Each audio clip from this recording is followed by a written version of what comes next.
Yes, I finally beat Metaphor ReFantazio, the latest game from Atlus. I know I'm a little late to the party with this one, but hopefully it's not like it's too late.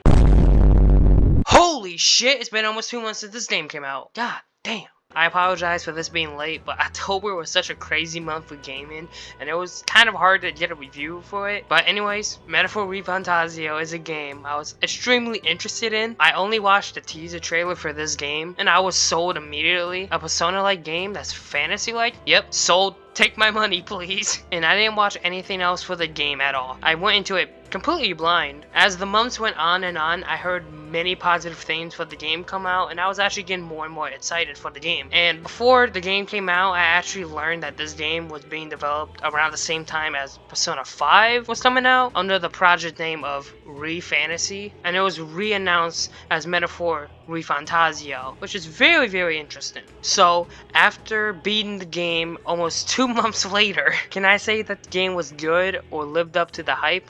Well, let's get into it. Metaphor ReFantazio tells the story of the main protagonist on a mission to save the prince of the kingdom Uchronia. Years ago, the prince was attacked and has had a curse put onto him, leaving him in a coma-like state, having the people of the kingdom think that he has been dead. The person who is believed to be the culprit of the prince's curse is a man named Luis Griaburn. Luis is a prodigy amongst the people and has had a lot of support. Sounds like a pretty cool guy, right? Oh, he's the one who assassinated the king.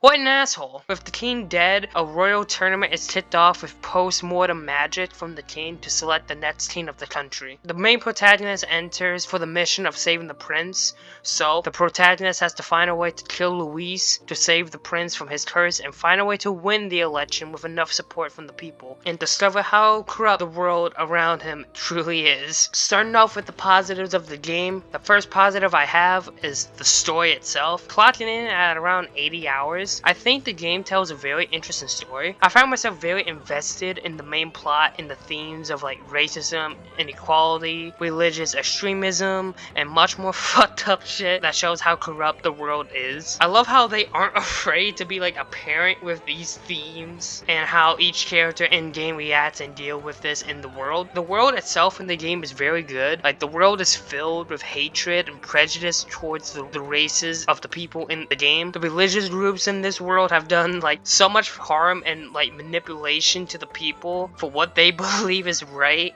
and it's so messed up. Like this world has been through some shit, and like it needs a team to fix this shit, and I love how they explore those themes in game. Also, the idea of like fantasy in this game, very interesting, and like the way they handled it. In game, the main character carries a book. It describes a utopia, an ideal world, and how that inspires him and how other people may see that fantasy in a different light. Like the way they decide to do like the idea of fantasy in this game is very, very interesting. All the plot twists, even if you can predict them, are presented in such a good way, and it keeps the story interesting. Hell, they even did politics right in this game. Like most people, I don't care for talking about politics because it's dreadful, and I honestly do not care for it. But the game was able to write the politics in the game and not be so miserable, so I consider that a win. I think the story throughout was very entertaining and fun to go through and experience. One of the best stories of the year. The next positive I have with the game are the characters and the follower system. The characters in this game are extremely good. They are interesting, and I love the arts and growth they go on. The main party, extremely good. Each of them have their own motivations for why they help the main character and their unique relationship with them, and I just love spending time with each of their characters because of their personalities and just like the small moments they have with the main character. It's just so good. There were some characters that took a little bit of time to warm up to, but once I did, I was glad because they wrote them in a really, really good way. The follower system is basically like the social links from Persona. Each of them has 8 ranks, and each rank furthers your bond with that character by helping them go through their struggles. I think they are extremely good, and especially for the main party, made me like the characters a lot more than I did. Like you can see each character grow and change through their episodes. Doing these allow you to gain stronger archetypes for your characters and gain benefits depending on what rank you completed, like in Persona 5. My favorite follower bond episode was Heiseme's. I loved his journey and the story he was going on in his episodes and his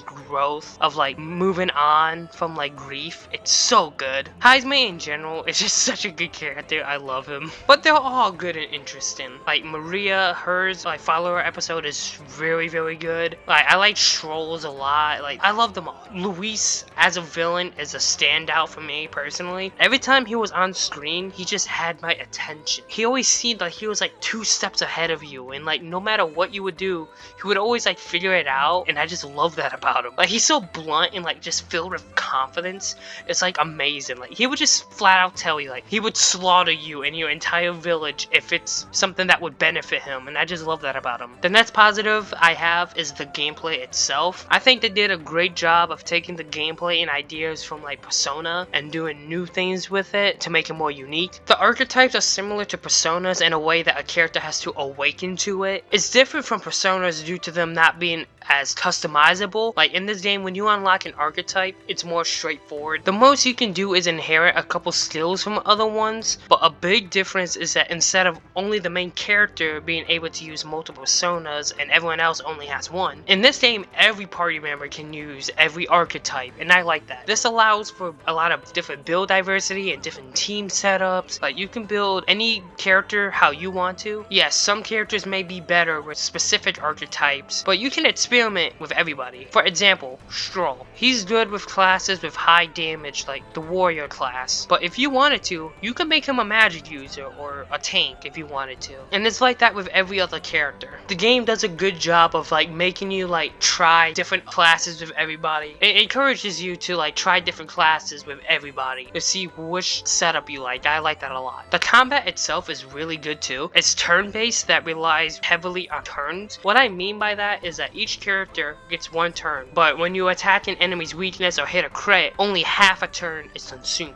So you would basically have an additional turn to damage the enemies. Basically like a 1 more from Persona. Once you get used to how this works, you can pull off crazy damage and have turns that last a while. There's also the synthesis option. These are moves that 2 or 3 party members team up to do a very powerful attack, or can buff the party or debuff the enemies to really get that damage going. These usually cost 2 full turns, but if it hits an enemy's weakness, it only consumes half turns. These moves can be extremely useful for taking down powerful enemies or like the late game bosses, and they were always satisfying to do. An important element to this game's battle system is the formation of your party members. You can have party members attack in the front row or the back row. If you're in the front row, you deal more physical damage, but you have less defense, while in the back row, you have more defense, but less physical attacks. This is a very interesting system in the game. There's enemy attacks that only deal with the front row, or like sometimes it targets the back row, so it makes you think on who you want to put in the front or in the back. There's archetypes like the gunner, for example, that have skills that are only usable in the back, so it makes you think on who you want to put in the back or the front. It is recommended to have your main physical damage dealers in the front, and you keep your magic users in the back so they don't die because they tend to have less defense. The combat is extremely good once you learn to master it. I love the build diversity and the archetype system.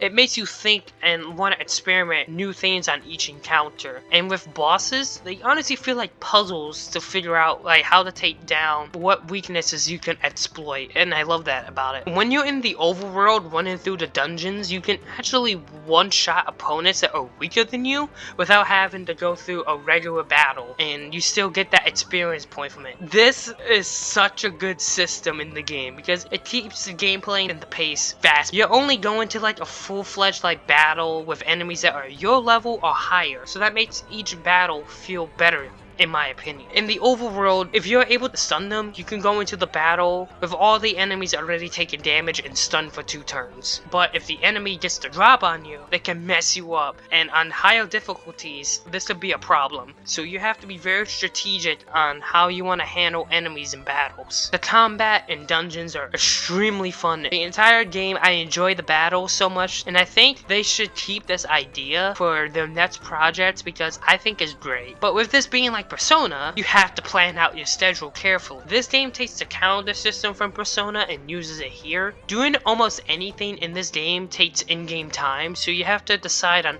what days you're gonna raid a dungeon, or what days or you're gonna spend time with your followers and do bond episodes, or build up your royal virtues, which are basically like your stats in Persona before your deadlines. Are you gonna stay in one day and do some cooking, or like you have to decide all of that. And I love this system so much, and I think they did a really good job with it again here. Some people may say that is unoriginal, that they were taking a lot of ideas from Persona, but I disagree. Yes, a lot of the core gameplay is taken from ideas from Persona, but I personally think that they do a lot to make it stand out from those games, so I can't really call it a bad thing. They're basically taking inspiration from Persona, and I've heard Shin Megami Tensei, which I haven't played, and just doing their own thing with it. The next positive I have with the game is the music. This game's music is so damn good, dude. All of the game's tracks go hard. The music makes each moment hit so much harder than it already does, and I love that. You guys know how important I think music is in the game, so I'm glad to say it doesn't disappoint. Honestly, it's up there with one of the best soundtracks of the year. I don't think it's my favorite, but it's definitely up there. It's really good. The final positive I have with the game is the animation cutscenes they be having. I'm a nerd for these kind of cutscenes, and whenever they have a scene that was animated, it made the moment hit a lot harder. I know it's a small thing, but I really do love these. On to the mid elements of the game. The main one I have is that it takes a while for the game to like get going. In my opinion, the game starts off pretty slow. I wouldn't really say it's like a bad thing, but like it is definitely a slow start to the game. Some people may like drop the game because it takes a while for it to like fully get going. Keep that in mind when you start this game. And on to the negatives, and the main negative I have with the game is that sometimes the game likes to drag a little bit too much. There were a couple points in the story that seemed to drag on a little too much for me. It mainly becomes an issue near the end game, but it isn't like a huge flaw. Mainly end game, it feels like they stay on a specific thing for a little too long for my taste. I feel like the game should just be going at a faster pace sometimes. It's a small negative for me. Overall, I think this game is extremely good. I'm glad that I went into this almost completely blind, because that really made my experience better. The way they were able to expand from the ideas from Persona and do other things with it, it's amazing. The story and the characters were amazing, and like the world they're set in, it's so messed up, and like I just love the way they were able to handle all these ideas and themes in the game. Like the battle system is awesome once you fully learn how to master it and you try different builds and setups. The soundtrack is one of my favorites of the year. It seems like most people agree that this game is pretty good. I'm pretty sure it broke Atlus sales numbers, and it's even been nominated for Game of the Year, which is just very awesome to see. If you're into Persona, I would definitely say check this out, because it takes ideas that a lot of people love and does a lot of different things with it, so I think you would have a good time with it. That's why I'm gonna give a Metaphor ReFantazio an 8.5 out of 10. That's gonna do it for today's video. I am very sorry this video took a long time to make. As I said, October was a very crazy month for gaming. It was hard to like squeeze out a review for all the games I was interested in that month. And I wanted to save this one for last, as I knew it was gonna be the longest and beefiest one. And I'm glad that I did, because it was a beefy one. But let me know down in the comments below.